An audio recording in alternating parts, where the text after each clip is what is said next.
কাজে এদের থেকে সাবধানে থাকবেন।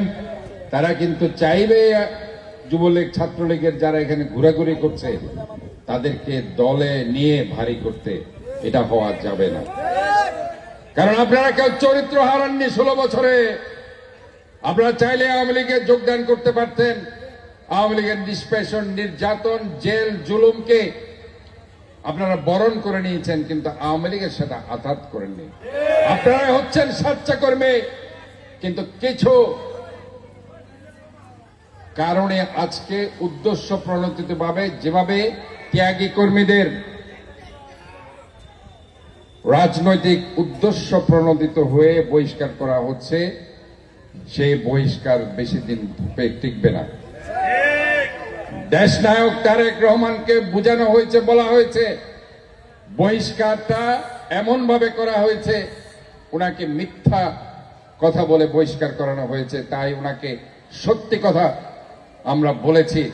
এখানে যে রাজনীতিক যে মেরুকরণ হয়েছে বিভিন্ন কারণে, আজকে যারা ফায়দা লুটতে চায় তারা ত্যাগী নেতা কর্মীদের দূরে সরিয়ে দিয়ে তারা সেই জায়গাগুলো দখল করতে চায়। আমরা বলতে চাই যে ত্যাগী নেতা কর্মীদের ঐক্যবদ্ধ থাকতে হবে। দেশনায়ক তারেক রহমান বলেছে ওই ত্যাগী নেতা কর্মীরাই সামনে নির্বাচন করবে, তারাই দেশ চালাবে। যারা ওই অতীতে বাকি, যারা ওই দুঃসময়ে ছিল না, সুসময়ে আছে, আবার দুঃসময়ে চলে যাবে, তারা পিছনে থাকবে, তারা সামনে থাকতে পারবে না।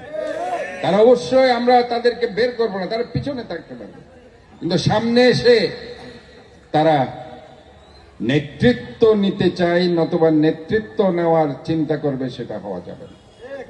কারণ তাদেরকেও সেই ত্যাগ স্বীকার করে আসতে হবে, যে ত্যাগ স্বীকার আমাদের নেতা কর্মীরা করেছে। কাজে আপনাদের ভয়ের কিছু নেই, ঐক্যবদ্ধ থাকুন।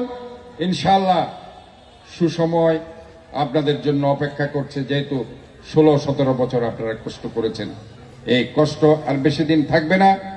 আপনারা ভালো মতো ঐক্যবদ্ধভাবে থাকুন, কাজ করুন, এবং দেশনেত্রী বেগম খালেদা জিয়া এবং আমাদের দেশনায়ক তারেক রহমানের নেতৃত্বে ঐক্যবদ্ধ হয়ে আগামী নির্বাচনের জন্য প্রস্তুতি নিন, এবং এই নির্বাচনে ধানের শীষে ভোট দিয়ে জয়যুক্ত করার মাধ্যমে বাংলাদেশ জাতীয়তাবাদী দলকে আবার ক্ষমতায় এনে মানুষের মৌলিক অধিকার, ভাতের অধিকার, খাবারের অধিকার, শিক্ষার অধিকার, স্বাস্থ্যের অধিকার, বেঁচে থাকার অধিকার, আইনের শাসন, মানব অধিকার, ভোটের অধিকার রক্ষার সংগ্রামে আপনারা একসাথে থাকবেন, একই কাতারে কাঁধ মিলিয়ে কাজ করবেন, এই আহ্বান জানিয়ে সবাইকে ধন্যবাদ জানিয়ে আমি আমার বক্তব্য শেষ করছি। আল্লাহ হাফেজ।